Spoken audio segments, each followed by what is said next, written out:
ہم زیادہ فیمس تو نہیں، لیکن ہمارے چرچے ان محفلوں میں بھی ہوتے ہیں جہاں پر ہم خود موجود نہیں ہوتے۔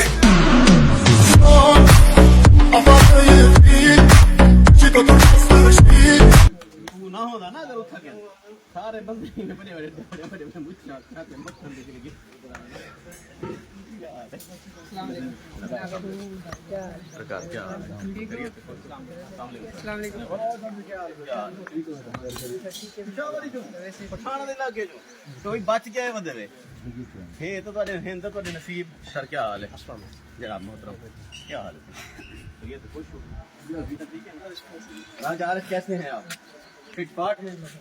تو سر ٹھیک کھڑے دے بدوئی کو ٹھیک کھڑے دے چاہیے مکھن ہیں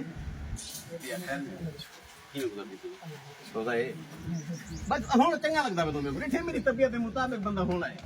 ٹھیک پلاؤ، ٹھیک روٹی کھاؤ، چاہ پلاؤ، والی کو میرے کو پیش کرو، ٹھیک ٹھیک ہے۔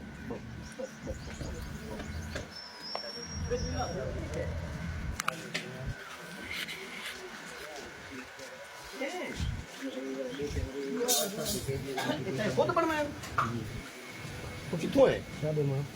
چوک رشید آباد ملتانوں۔ بھائی شریکو تسا میرا نام مٹا کی دے، تسا میرے پینفلس خراب کر کے دیں، چوری کر کے دیں، میرے جڑے بورڈ ہیں وہ تسا پٹ کے دیں، ہن ہمارے پٹ گئے لو۔ ایہو جے بندے چاہن والے محبتاں کرن والے اپنے آپ بنوائی ودن، اپنے آپ رکشن دے پیچھے لائی ودن، ایویں صحیح؟ کیا بات ہے، آئی love you, I love you.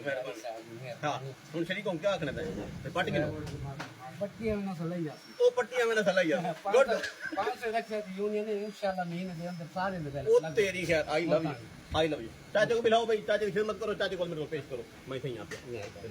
چاچا نام کیا تیرا؟ رکشے دے پیچھے نہیں ہو جائے، بشیر احمد، ٹھیک ٹھیک ہے، مل جائے گا۔